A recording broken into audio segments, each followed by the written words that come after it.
Marian Rivera po. Yeah. We know naman po na she's a legend po talaga. So I'm looking forward. I hope so, like someday, like maka-work ko po siya. Yeah, for me naman, syempre gusto ko maka-work si Miss Catherine Bernardo.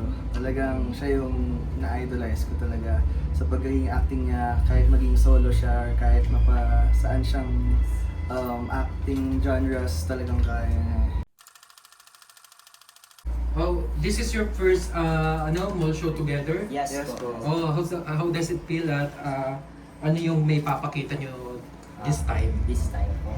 So, yes, since AJ and me will be both sharing the stage together, sobrang happy kasi we're sharing our same passion talaga Yes. in this stage. Kaya sa pag-abang sa stage na to, we've got to do our best para mas makilala din kami ng mga fans namin and ng supporters namin. Gusto lang din namin talaga ma-appreciate nila yung gagawin namin. Later. Oh. Yes. Okay, kumbaga, paano ba nangyari? Paano ba nabuo itong mall show nyo together? Tell something about it, kahit a little bit lang. Actually, me and Dylan met po dun sa isang survival show in TV5. Okay. And yeah, naging friends po kami. And the rest in the history. Yeah, something like like kasi that. we are both IME artists now. Yes. So since kami yung first IME artist ni IME, IME. we've got to talaga pakita din sa mga tao, sa mga fans din namin. Like personal, kasi first time na namin may meet yung mga fans din namin like this.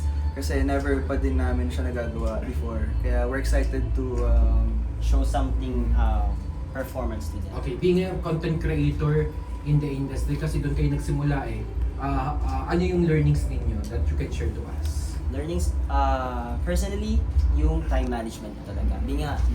Being a content creator is a really hard work po talaga. Kahit na parang sa screen super easy niya lang, pero in a real time talaga, kapag sa sarili mo, laban mo yung katamaran mo, ganun.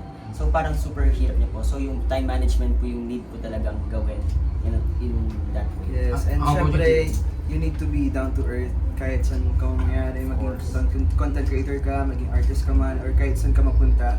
Kailangan di mawawala yung pagiging down to earth mo kasi kailangan namin maalala kung saan kami nagsimula and kung bakit kami nandito ngayon, and we're not yet there pa naman sa pinaka taas. I mean, parang malayo na din, pero hindi ko masabi, pero di ba, at least we're already doing our best into this industry. Individually, ano pa yung mga gusto nyong ma-achieve, magawa sa career nyo? Someday, maybe wanna like do acting on television, like something like that. Nagawa ko na po kasi sumali sa survival show, mag-sing outside, mag-dance po, mag-perform. Acting naman po yung siguro yung next goal ko po in my career. Dylan.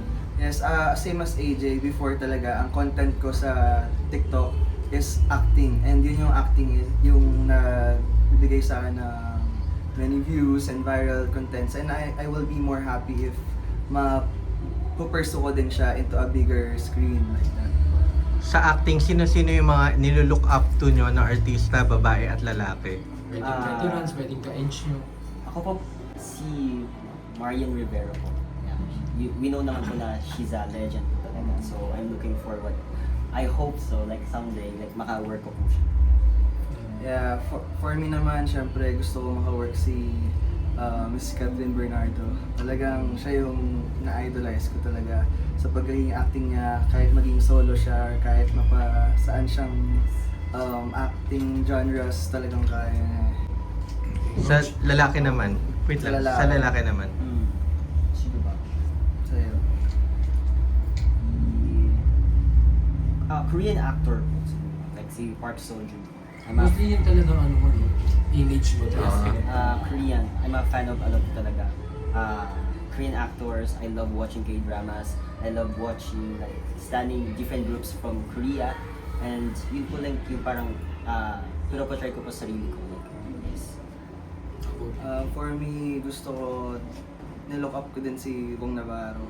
Like, into his dancing skills, mapa-acting, lahat kaya sa kanya. Pare, total performer din siya. Parang ganun din yung gusto mong ipo. Yes, gusto ko maging parang I can do dancing, singing, I can do acting, parang total package ba? And Having recently na you represented the Philippines in China dun sa Top Club. K-World Influencer Summit in China, how this shape yung the international exposure ng dalawa bilang AJ and Dylan for 2026? In that like moment po, super grateful po kami. And yung moment na po yun, nagbigay po ng more chance po sa amin na makita po ng ibang tao. Hindi lang po here in the Philippines, but of course globally po. And Yeah, sa akin naman, yung experiences talaga namin, nagsimula kami into like survival show on the social media, then TV guesting, then napunta kami sa international awards.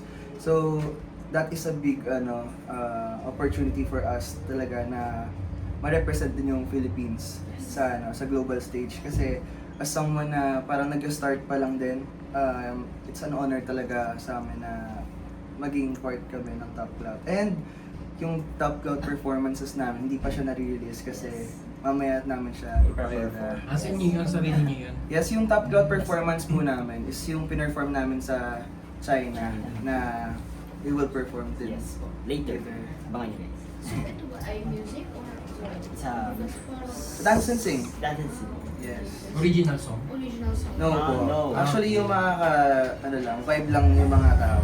Like let's sing a Chinese song na makaka-relate. I mean, wala man nakakaalam, pero ipapakita namin yung versatility namin na we can do also sing na other languages, kanyan. Ayan po. But kung bibigyan kayo ng chance, balak nyo ba na mag-release or compose ng original song and performance? Actually po, later we will be performing our Performing or papakita yung music video Yes. later. Actually, Actually, music video. I have original song last 2024 pa siya ni-release, and pati music video last 2024 pa din before ako sumala sa survival show. So that is composed by Miden and sung by Miden, and sa kanya naman latest lang cover song. Cover song, latest cover song. Yeah. Baka pwede nyo kami bigyan ng konting detail lang about dun sa kinompose na kanta. Kasi for sure later baka din na namin kayo may interview. So Sure. we want to know the details. Sa akin kasi yung song ko is titled Hindi Pala Ako. So it's a Tagalog song, and mostly para siya sa mga delulu. Ayan. And para siya sa mga taong umaasa na marireceive nila yung love pabalik, and nag-expect sila ng love din pabalik. So I hope na mapakinggan niyo din siya kasi talagang hindi naman siya came from me, pero came from the experience of my friends. Talagang tinry ko din siya pagtugmay lahat, and sana naging maganda yung song. Kaya I hope you guys liked it din. Yung sa akin naman po is yung cover song po ng Nandito Ako. Yes. Kinover din ni Rob. Yes, Yeah. kay Rob po kasi yung parang, kay Kuya Rob po kasi yung parang very high note. Pero po yung sa akin yung very chill lang po. Vibe talaga. Vibey po yung yung ginawa ko pong cover song, and yeah, that's all. And alam ko naman na you're preparing something pa in the Yes. future. Kaya Okay, dapat guys. din abangan. You have message to your fans? Sa lahat ng mga pumunta dito sa inyong event, dito sa first ever Fanverse. Yes po. First of all po, I just wanna say thank you guys for always supporting me and Dylan. And of course to my fan base sumusupport po sa akin. Thank you so much guys for loving me, and it's a privilege talaga na magkaroon ng gantong support from you guys, kasi as I'm a normal person lang naman, so parang giving this opportunity is wonderful, and talagang pinagbibigay ko ng thank you talaga. Yes, for me naman, it's such an honor talaga na ma-meet na kayo in person, parang so many years na lagi lang through online, kaya nga sinabi na closer than ever is it's not online na eh. It will be the face to face na meet na namin together with them.